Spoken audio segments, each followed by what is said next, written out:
Recently I had a great question by @RobPallet5058 about how I go about trying to get interesting textures out of a traditional big band. So I thought it's a good chance to discuss some orchestration concepts, how I think about them and how they can be applied to the jazz big band. I've broken this down to 3 main ideas: instrument characteristics, balance and blend. Throughout we're going to have examples from your favourite composers, arrangers and big bands, including Count Basie, Duke Ellington, Glenn Miller, Billy Strayhorn, Bob Curnow, Gil Evans of course, and I'll throw in some John Williams in there as well. Now when you write or arrange a melody, how do you know what instrument is going to play it? Certain melodies will suggest a certain timbre or character.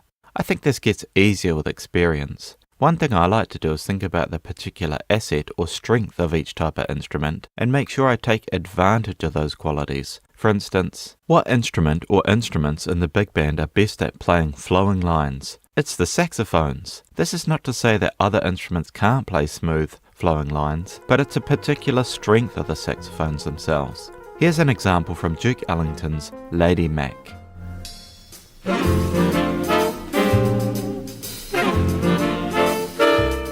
Hear how smooth and flowing they can sound as a group? So how about the brass? The brass have great punch and dynamic control, and the trumpets can be super bright, especially when in unison. This isn't an example from jazz music, but it's a good example of bright trumpets. It's the Star Wars theme, and it's 3 unison trumpets playing over the whole orchestra. No other instruments are on the melody at this point. Here's another example from Diminuendo and Crescendo in Blue by Duke Ellington. It is 4 trumpets playing in tight harmony.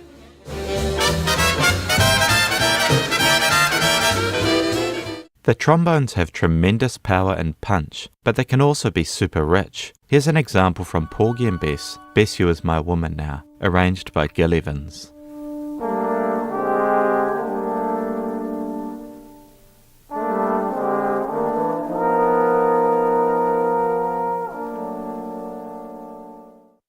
Joe Garland knew this when he arranged Glenn Miller's In the Mood. The saxes are playing the smooth lines with the brass punctuating. A lot of big band jazz utilizes this sort of texture.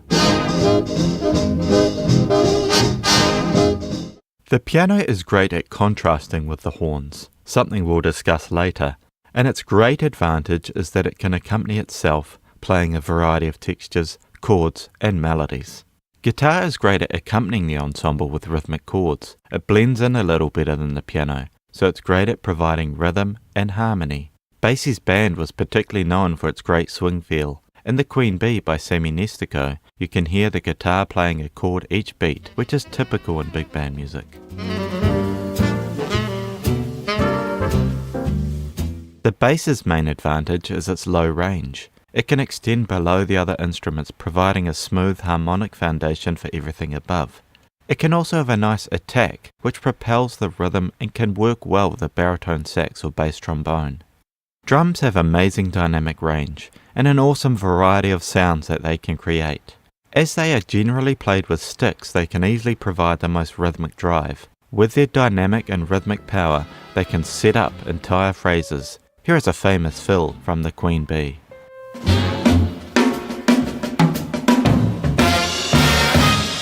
Okay, on to balance now. Balance is about the ability to hear each of the instruments that are playing so that they complement the overall sound. In a big band setting, this is fairly simple as the ensemble groups are generally balanced pretty well. After the drums, the loudest group would be the trombones, and then the trumpets and saxes. I don't think that the trumpets are necessarily much louder than the saxophones as a group. It's just that they are brighter and sit higher in tessitura, which makes them more audible in tutti passages. So generally, if you match the amount of instruments in each section, you should get something that can be balanced.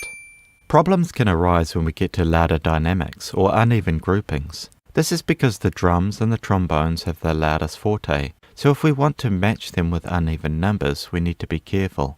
For instance, 1 alto saxophone against 4 trombones won't be a good balance, even if the alto saxophone is higher. However, the sax section playing the same melody in octaves or unison would be a good balance, and this would even stand up to the trombones and trumpets as well. This is actually a segment from the Queen Bee. Have a listen to it.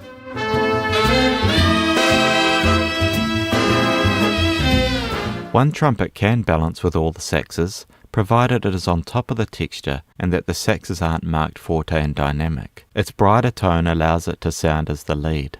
However, if it were buried inside the voicing, it would be a lot harder to hear it. Here is Duke's Almost Cried from the wonderful Anatomy of a Murder soundtrack.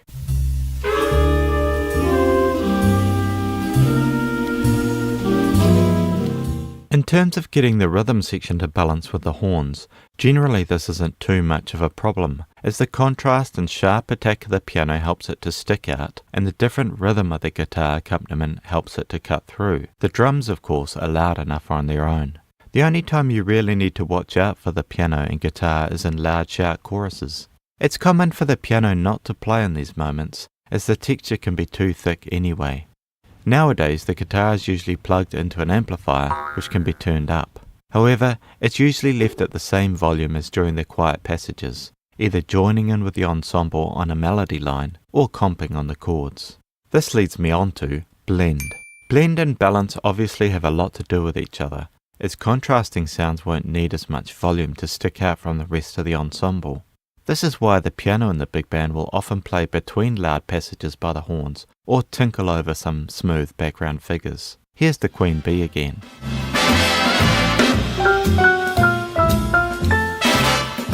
But what is blend in terms of orchestration? A good or successful blend is when different instruments combine and sound as a whole. If instruments blend well together, the music will sound richer and fuller.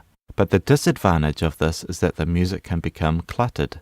Whereas when instruments don't blend, the music will sound thinner, but the advantage of this is that we can keep different parts of the music distinct and clear. I'll show you what I mean. Generally, instruments that sound similar or that are from the same family will blend well together. Here are two trumpets in harmony.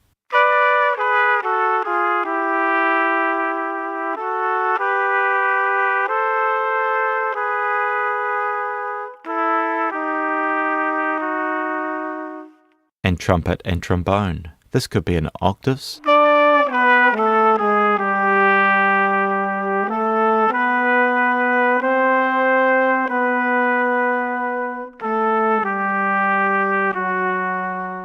or in harmony.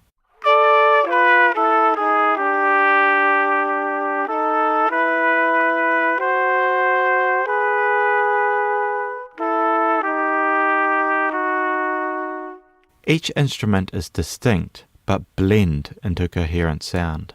By the way, these examples are from my other orchestration videos, and they are real recordings of live players. The interval between the instruments is a factor as well. Even if you have timbres that blend well, like a trumpet and trombone, but they're quite far apart, it can be harder for them to be heard as a combined sound.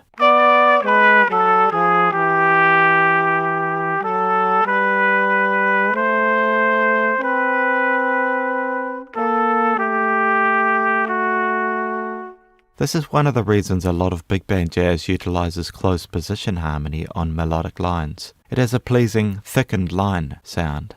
Let's try an instrument from a different family, a trumpet and an alto sax. How well do you think that will blend?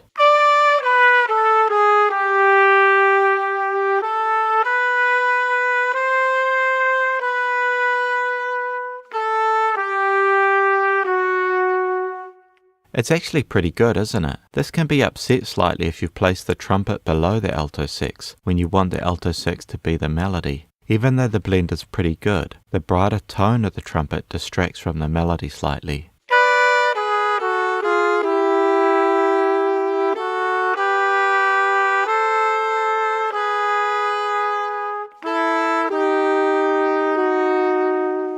The baritone sax is a bit more of a different sound. Here it is with the trumpet an octave below, and you can hear it doesn't blend quite as well.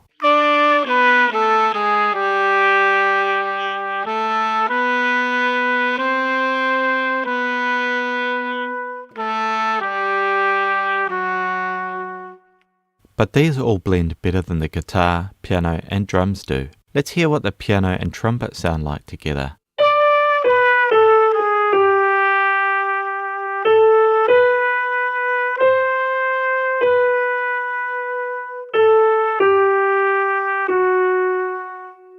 Notice the lack of blend. The piano is just an entirely different instrument with a different timbre, attack, and sustain. And this is the reason in most big band music that the horns play together with the rhythm section accompanying and contrasting. So what's this all about? Well, the point is that we can use blend or the lack of blend to support our musical ideas. So on a loud tutti we'll have all of the brass and saxes playing together so it's a big rich homogeneous blend. And if we want things to sound thinner or clearer, we can use sounds that don't blend as well. Here's an example. It's Royal Garden Blues, arranged by Billy Strayhorn. The saxes, trumpets, trombones and rhythm section are all playing different rhythms, with a trumpet solo happening over it all. Strayhorn manages to keep some clarity by having each instrumental group distinct.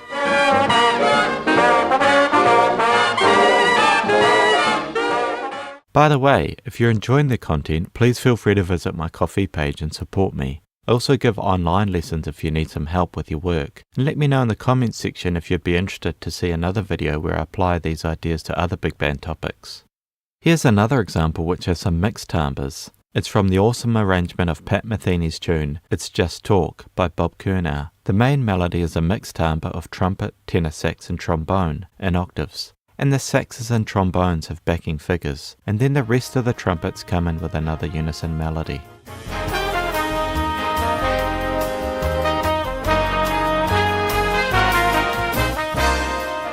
And to end, a word about brass mutes. The main principles of blend still stay the same, of course. It's just that you get more timbral options. And options are what we like when we're orchestrating. If you're not familiar with brass mutes, ask a local brass player, as there can be a few tricks to using them. I'll just go over the more common ones here. The Harmon and straight mutes sound slightly pinched, so they tend to blend less well with the saxes and trombones, whereas the cut mute tames the higher frequencies of the instrument and thus will make it blend more with the saxophones and the guitar.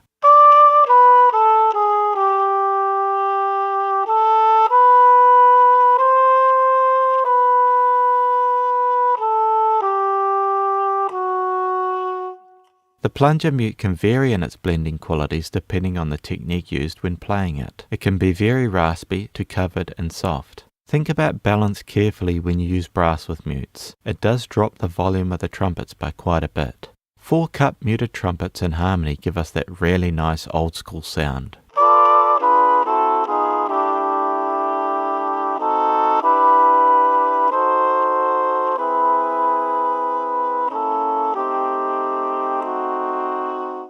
You can mix up the mutes within the section, but I would keep one type of mute on the melody and a different one on the others. And generally, I would choose one of the more piercing sounding mutes, Harmon or straight, to play the melody. Here's the example with a straight mute on the melody and cup muted trumpets below.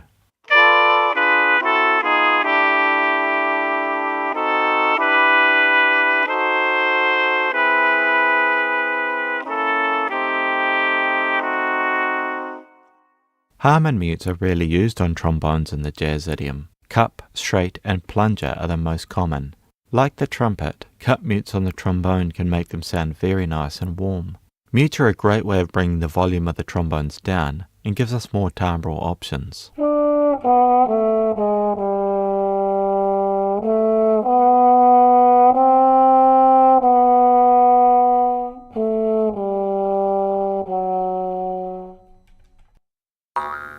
Here's an example from where straight mutes have been used for their lack of blending ability. This helps to keep the texture clear even though the whole band is playing. It's Take the A Train, arranged by Billy Strayhorn.